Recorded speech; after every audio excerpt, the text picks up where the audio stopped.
Hello everyone and welcome to my Bachelor Nation 24 channel. I hope everyone is having a wonderful day. Before we begin, please hit the subscribe button and give this video a thumbs up. Joan Vassos admits feeling nervous merging families. Golden Bachelorette Joan Vassos and Chalk Chapel merged their families together over the Thanksgiving holiday. Everyone went to Joan's house in Maryland for the weekend.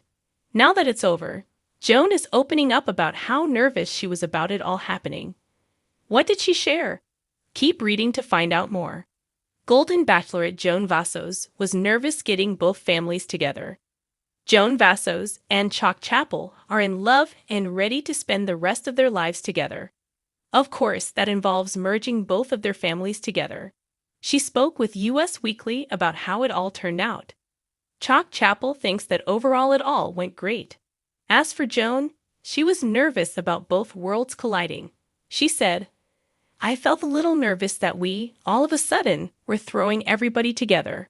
Holiday times are kind of stressful anyway.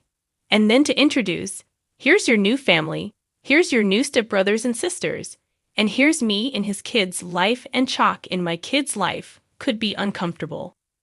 However, while Joan was nervous, she said things went great from the first night they all arrived. The first night they went out to dinner and it was a blast. She said, "Our kids left us and they're like, yeah, we're gonna go to bars afterward. And we went home and we left our kids out. We've been very lucky.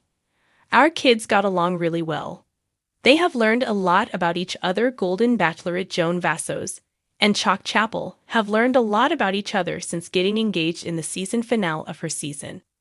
One thing Chalk shared is that Joan drives like an F1 race car driver. He also said she has many friends and is very caring and giving to them all. She also is more adventurous than him, and so they balance each other well. Joan shared that Chalk is a good provider for his family. She is amazed by him being able to raise his children and also have a successful business. The happy couple also addressed fan concern that they are not real. They revealed they are a real couple and are very much in love. They have disagreements like everyone else but also complement each other well. They have every intention of making it down the aisle and sharing their life with each other. Joan Vassos sat under the soft glow of her kitchen pendant lights, her hands wrapped tightly around a mug of chamomile tea. The reality of what lay ahead had finally sunk in, and it was equal parts exhilarating and terrifying. Falling in love on the Golden Bachelorette had been an unexpected blessing, but now she faced a challenge that no rose ceremony could prepare her for: merging families. "It's a beautiful thing, isn't it?" she mused aloud, a small smile playing on her lips.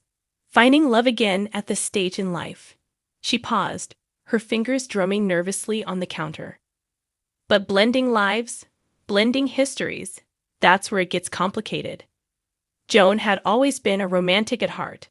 Her late husband had been the love of her life, and their years together had been filled with laughter, family dinners, and shared dreams.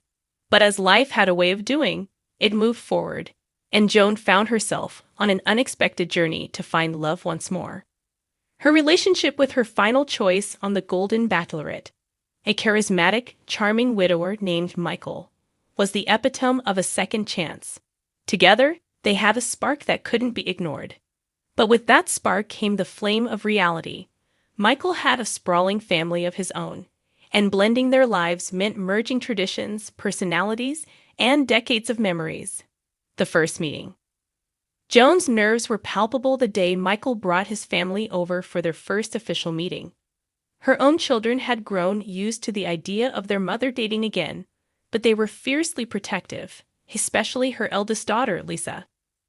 Michael's 3 children, meanwhile, were no less apprehensive about the woman stepping into their father's life. "I swear, the house smelled like lavender and Lysol that day," Joan joked, recalling the whirlwind of cleaning she'd done in preparation. "I wanted everything to be perfect. I even made Michael's favorite lasagna, which I later found out his daughter is allergic to." Despite her efforts, the evening was a mix of awkward pauses and polite smiles. Conversations treaded lightly, as if everyone were walking on eggshells.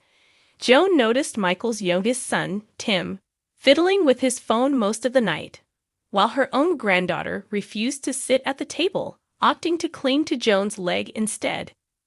It wasn't a disaster, Joan admitted later, but it wasn't seamless either. That's when it hit me.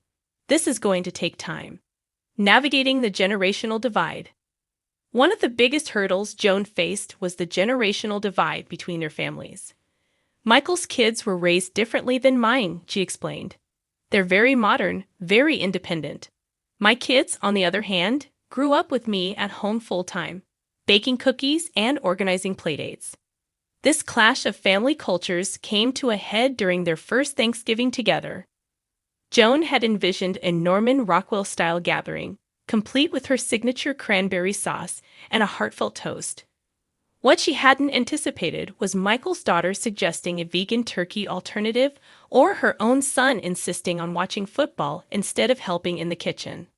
I found myself in the middle of it all, trying to please everyone and failing miserably, Joan said with a laugh. It was a humbling moment, realizing I couldn't control everything. Lessons in compromise.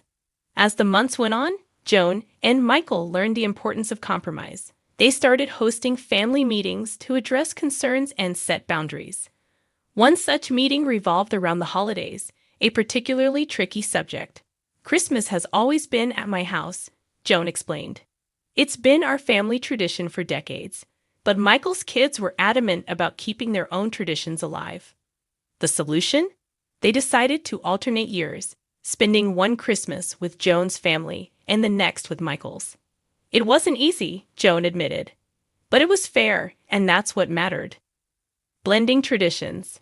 One of Joan's proudest moments came during her granddaughter's birthday party, a celebration that saw both families come together in a way she hadn't thought possible.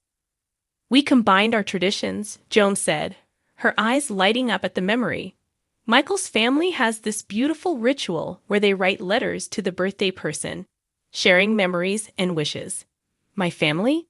We do karaoke. The result was a joyous, laughter-filled afternoon where heartfelt letters were followed by slightly off-key renditions of classic hits. Joan's granddaughter, who had been shy around Michael's family, even ended up singing a duet with his grandson. That's when I knew we were on the right track, Joan said. It wasn't perfect, but it was real.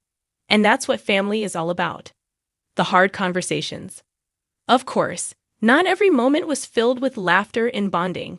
Joan and Michael had their fair share of tough conversations, especially when it came to financial matters and estate planning. It's not the most romantic topic, Joan admitted, but it's necessary. Our kids needed to know that we were thinking of their futures, too.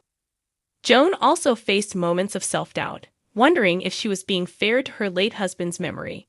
There were times I felt guilty, like I was erasing him by moving on, she confessed. But Michael has been so understanding.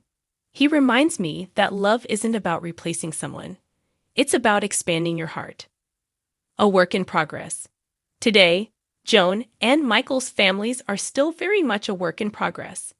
There are good days and bad days, moments of unity and moments of tension, but through it all, Joan remains optimistic. Love is messy, she said with a smile, but it's worth it. I see it every time Michael's grandson teaches my granddaughter how to skateboard, or when my son calls Michael for advice on fixing his car. As Joan prepared for yet another family dinner, she reflected on the journey so far. Merging families isn't just about blending traditions or compromising on holidays. It's about creating something new, something that honors the past while embracing the future. She paused, her smile growing softer. And if there's one thing I've learned, it's that there's always room at the table for a little more love. With that, she set down her tea and picked up the phone, ready to call Michael and confirm their plans for the weekend. After all, building a new family didn't happen overnight. It happened one moment, one conversation, one shared laugh at a time.